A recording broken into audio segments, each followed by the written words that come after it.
안녕하세요. 생활불교의 도각입니다. 우리 불자님들, 날씨가 이제 점점 더워옵니다. 건강관리 잘 하시기 바랍니다. 오늘 이 시간에는 우리 불자님들 기도하시는데 신심이 나게끔 기도 가피에 대해서 이야기를 해볼까 합니다. 기도라는 것은 이게 참 오묘합니다. 어떨 때는 가피가 오는 것 같기도 하고 어떤 때는 이게 뭔가 이루어질까 의심도 많이 듭니다. 기도를 하면은 일단은 마음이 편해집니다. 되고 안 되고는 뒷문제고 내 마음이 편안해지면은 일도 잘 되겠지요. 불자님들 이야기를 갖다가 한번씩 이래 들어보면은 끝도 없이 고생 이야기가 나옵니다. 젊었을 때는 남편 때문에, 나이 들어서는 자식 때문에, 죽을 때까지 고생 보따를 갖다가 안고 가는 것 같아요. 저도 수행자의 생활을 하면서 많은 우리 불자님들을 만나게 되죠. 그런데 한결같이 자식이 원수 덩어리라고 이야기하는 분도 있고 어느 시절이 지나면은 그래도 웃는 그런 날들이 있는 것을 볼 수가 있습니다. 그래서 오늘은 젊었을 때 기구한 운명으로 남편을 떠나보내고 자식 둘을 키우면서 고생한 그 이야기를 갖다가 해볼까 합니다. 제가 토굴 생활을 할 때지야 그때 한여름이었습니다. 굉장히 더웠습니다. 50대 초쯤 된 보살님이 한 분 오셨습니다. 숨은 찼고 광대뼈가 튀어나오고 머리는 손질렌지가 제법 됐는지 엉망이었습니다. 눈의 초점은 잃었고 그러니까 정신이 건나간 상태였습니다. 방으로 들어온 보살은 저를 보자마자 울기 시작했습니다. 한참 울더만은 뒤에는 대성통곡을 했습니다. 30분가량 아마 울었을 겁니다. 그리고는 눈물을 닦으면서 이야기를 시작했지요. 이 보살은 30대 초에 결혼을 했어요. 결혼을 해가지고 6년간 아주 꿈결 같은 시간을 보냈습니다. 남편은 모 공기업에 다녔고 이 보살은 주부였습니다. 근데 이 보살이 36살 되던 해에 갑자기 남편이 몸이 이상해서 병원에 가서 진단을 받게 됩니다. 근데 뜻밖의 골수암으로 판명을 받지요. 그래서 남편이 입원을 하게 됩니다. 그 당시에 이 골수암은 상당히 병원비가 많이 들었답니다. 이러니까 가정은 점점 힘들어지고 그때 아들과 딸이 둘이가 있었답니다. 아이들 키우자 남편 뒷바라지하자 가정은 몹시 힘들어지기 시작했죠. 골수암은 상당히 치료받기가 힘들었답니다. 입원한 지 10개월쯤 돼서 남편은 병원 옥상에서 밤에 스스로 떨어져서 목숨을 끊었습니다. 보살은 앞이 캄캄해지요. 남편만 의지하고 살다가 남편이 병고에 시달리다가 목숨까지 끊었으니 어떻게 살아야 할지 앞이 깜깜했답니다.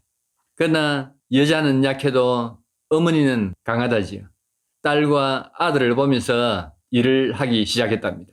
젊어서 온갖 수모를 다 겪으면서 일을 하면서도 아들, 딸이 엄마의 마음을 알아주겠지. 그 힘을 가지고 오직 자식을 돌보면서 일을 했습니다.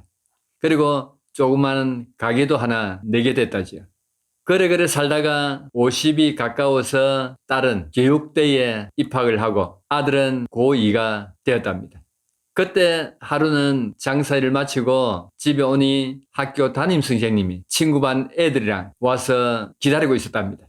깜짝 놀란 가슴에 상담을 하기 시작했는데 아들이 3일째 학교를 나오지 않는다고 선생님이 이야기를 하더랍니다. 그래서 이 보살은 깜짝 놀랐지요. 그렇게 착하고 엄마 말 잘 듣던 아들이 학교를 갔다가 3일 동안 안 가고 엄마한테 말 한마디 안 했으니까 얼마나 실망을 했겠습니까? 저녁에 아들이 들어왔습니다. 물었지요. 물으니까 일절 말을 안 하더랍니다. 그리고 속이 상할 대로 상한 보살은 다음날 아침에 일찍 일어나서 도시락을 사려고 보니까 애가 나오고 없더랍니다.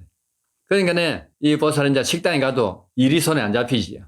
애가 원래 좀 이래 말썽을 지이고 좀 한 애 같으면은 좀 그거 덜 할 건데 그렇게 착하고 엄마 말을 하면은 끔뻑 죽는 애가 엄마한테 말 한마디 하고 학교를 갔다 3일씩이나 빼먹었다니 엄마로서 너무나 충격이 있죠. 실망도 컸고. 이래서 저녁에 장사도 일찍 접고 장사가 손에 잡히겠습니까? 그래서 기다리고 있는데 밤 12시경 돼가지고 들어오는 소리가 들리더랍니다. 그래서 화가 머리 끝까지 나 있던 마음이 어느덧 사라지고 그 반가운 마음에 아들 손을 잡았답니다. 야야, 어디가 또는? 그래도 말이 없어가지고 제발 엄마 이제 무슨 일 있으면 뭐 이야기를 좀 해라. 뭐 고민이 있나? 물어도 말이 없더만은 한참이나 지나서 아들이 하는 말이 엄마, 나 학교 안 가고 돈 벌러 갈래. 돈을 벌어야 되겠어요. 그 말에 엄마가 가슴이 철렁하더랍니다. 왜? 엄마가 니네 못해준 게 있네. 너는 아직 학생이야. 공부를 해야지. 공부 싫어. 내 이제 돈 벌이러 나갈래. 그리고는 한참이나 말이 없다가 밤을 새웠답니다. 며칠 후에 보살은 아들이 학교를 다닌 줄 알았는데 또 며칠간 학교를 안 나와서 선생님한테 연락이 왔답니다. 그래서 학교로 갔지요. 선생님이 얘는 지금 공부할 그런 애가 아닙니다. 스스로 자퇴를 시키세요. 안 그러면은 퇴학을 시킬 수밖에 없습니다. 그 말에 어머님은 힘이 쭉 빠지는 그런 느낌으로 말이 나오질 않았답니다. 그리고 며칠 아이 소식은 깜깜했답니다. 그러던 어느 날 경찰서에서 전화가 아침에 왔습니다. 조사계로 나오라는 이야기를 듣고 앞이 캄캄했지요. 다리는 떨렸고 겁은 났고 혹시 무슨 일을 저질렀을까 온갖 생각에 경찰서 조사기로 갔답니다. 근데 거기는 아들보다 나이가 어린 중학교 3학년 애 서희와 아들과 너희가 거기 잡혀와서 조사를 받고 있더랍니다. 담당 경찰관인데 이야기를 들으니 산속 빈집에서 본드를 갖다가 흡입하고 있는 것을 지나가는 주민이 신고를 해서 잡혀왔답니다. 그래서 아들은 초범이라서 어머님께 전화를 드렸고 얘들은 상습범이 돼가지고 아마 구속이 될지 모르겠다고 하는 이야기에 얼마나 놀랬던지 팔다리에 힘이 다 빠지고 팔이 부들부들 떨리고 몸까지 떨리더랍니다. 그래서 거기서 신원 보증 쓰고 엄마가 각서까지 쓰고 아들을 데리고 집으로 왔지요. 집으로 와서는 할 말도 없고 이때까지 살아온 그 희망이 한꺼번에 무너지는 것 같았답니다. 내가 이때까지 아들, 딸만 보고 살아왔는데 아들이 이 꼴을 하고 다니는데 내가 이제 살아봤자 무슨 희망이 있겠노? 온갖 자책을 다 하면서 밤새 눈물로 지새웠답니다. 그리고 그 다음 날은 장사는 해야 되겠고 가게로 나갔지요. 가게를 나가서 샷터 문도 안 열고 안에 앉아 있었답니다. 그러자 옆에 있던 가게 하시는 아주머니가 와가지고 사정을 갖다 미리부터 조금은 이제 알고 있었지요.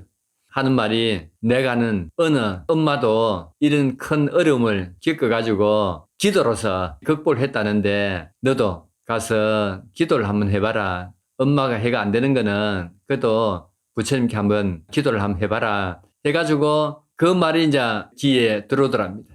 그 말을 듣고 앉으서니 보살도 젊었을 때 어머님이 아버님이 하도 말썽을 피워가지고 저녁 되면은 염주를 들고 방에서 앉아서 무슨 말을 하는지 입에 중얼거리면서 기도를 하는 모습을 보았던 게 아련하게 생각이 들더래요.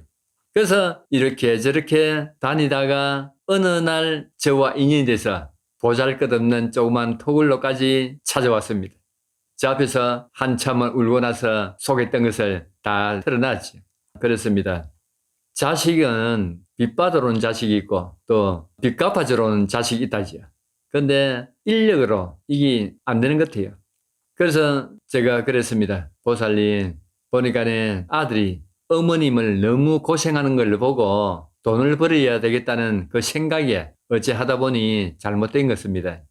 그러니까 아들을 나무라지 마시고 그냥 가만히 두세요. 그리고 보살님은 기도를 하세요. 아마 우리 보살님은 전생에 아들인데 빚을 좀 진 것입니다. 빚을 갚는 심정으로 한번 기도하세요.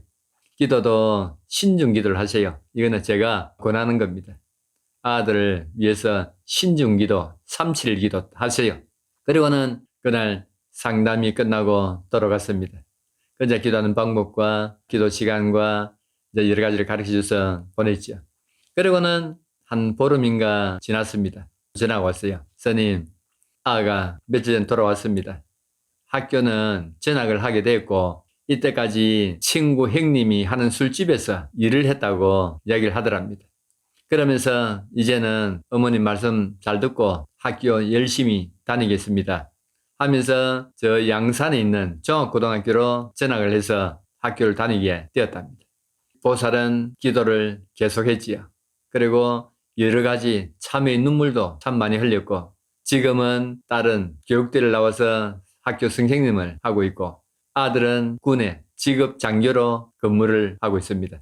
그래서 한 번씩 전화오지요. 지금은 서울에 삽니다. 그때의 생각을 하면은 참 앞이 캄캄했고, 젊어서 장사를 하면서 온갖 수모와 괴로움을 당하면서 오직 자식들을 위해서 헌신했다는 그 생각에 지금 그 은혜를 자식들인데 단단히 받고 있답니다. 그래서 우리 불자님들, 기도란 것은 오직 불보살님인데 간절하게 매달리듯이 하시면은 갚이는 온다는 것을 저는 이야기하고 싶습니다. 다만 기도가 될지 안 될지 그 의심은 하지 마시기 바랍니다. 내가 한 만큼 반드시 돌아옵니다. 기도도 여러 가지 있지요. 정건하는 기도도 있고 사경하는 기도도 있고 108배, 1000배, 3000배 절로서 또 기도하는 방법도 있고 급할 때는 또 신중 기도도 할 수도 있습니다.